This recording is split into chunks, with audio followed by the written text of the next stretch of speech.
Baiklah, Assalamualaikum warahmatullahi wabarakatuh. Perkenalkan saya Raudatul Jannah dengan NIM 2103313. Di sini akan mempresentasikan mengenai fisika terapan dengan judul Magnetic Levitation Train sebagai tugas UTS dari fisika terapan. Baiklah, yang pertama yaitu apa magnetic levitation trend. Nah, magnetic levitation ini merupakan sebuah metode yang digunakan untuk membuat sebuah objek melayang di udara tanpa bantuan selain medan magnet. Nah, magnet trains merupakan kereta api super cepat tanpa roda yang memanfaatkan gaya magnet untuk melayang.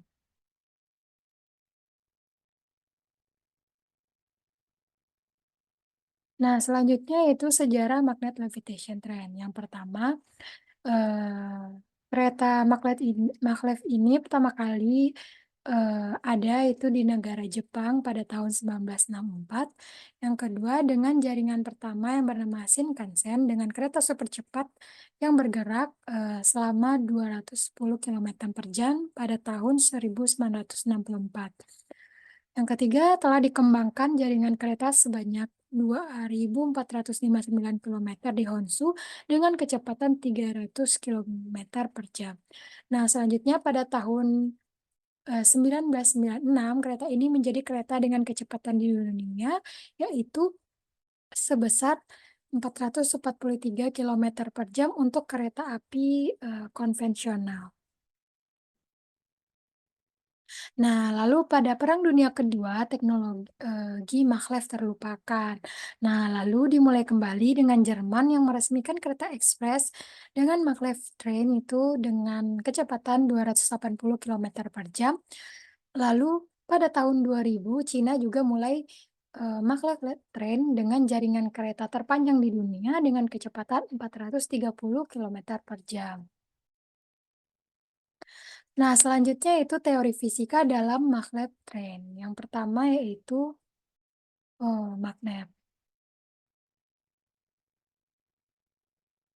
Nah, magnet di sini merupakan suatu objek yang memiliki medan magnet yang dapat menarik material berjenis logam, di mana pada magnet train magnet ini tersusun secara teratur. Yang kedua yaitu adanya medan magnet.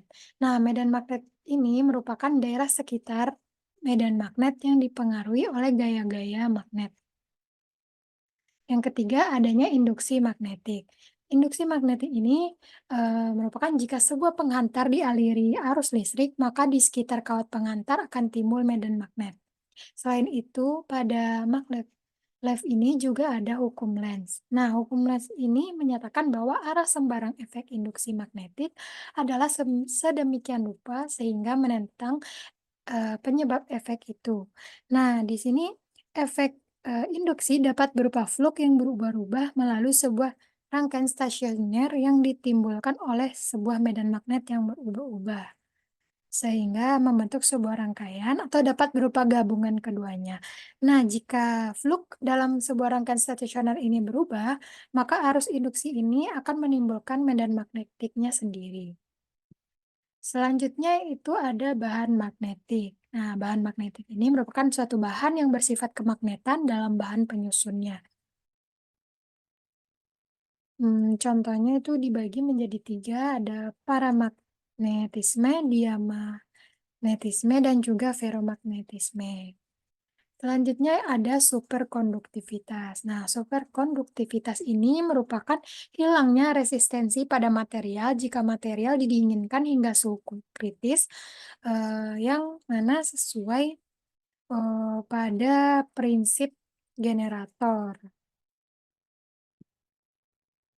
Nah, selanjutnya yang paling tidak kalah penting dalam teori fisika yang ada pada maglev time yang pertama yaitu adalah efek Meissner. Nah, efek ini merupakan efek yang terjadi dalam superkonduktor, yakni material yang memiliki resistensi nol pada suhu di bawah suhu kritisnya. Nah, di mana efek Meissner ini kuat sehingga magnet dapat melayang karena ditolak oleh superkonduktor.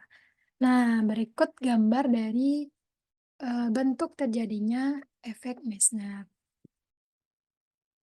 Nah, lalu kita akan masuk pada apa saja sistem kerja dari magnet levitation train. Nah, di sini terbagi atas dua. Yang pertama menggunakan electromagnetic suspension atau disebut juga dengan EMS. Nah, teman-teman bisa melihat video berikut. Nah, di sini kita dapat melihat bentuk dari electromagnetic suspension atau EMS, di mana kerjanya memanfaatkan gaya tarik dari magnet. Nah, selanjutnya yaitu apa saja sistem kerja dari magnet levitation trends pada electromagnetic suspension atau EMS. Nah, sistem ini pertama kali dikembangkan di negara Jerman dengan memanfaatkan gaya tarik magnet yang berada pada beban kereta yang berinteraksi dan menarik levitation rail pada gateway, mempertahankan posisi kereta secara horizontal. Nah, berikut adalah gambar dari magnet sistem EMS dari negara Jerman.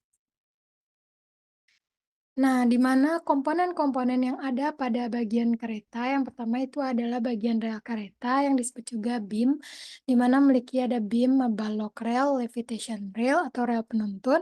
Yang kedua pada gambar itu ada gerbong kereta yang berfungsi untuk support magnet dan juga guidance. Magnet sebagai penuntun dan juga vehis sebagai gerbong. Nah, yang ketiga yaitu antara rel dan gerbong terdapat air gap horizontal.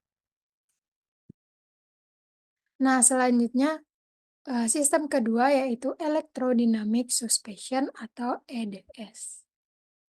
Nah, selanjutnya kita akan melihat sistem EDS pada video berikut ini.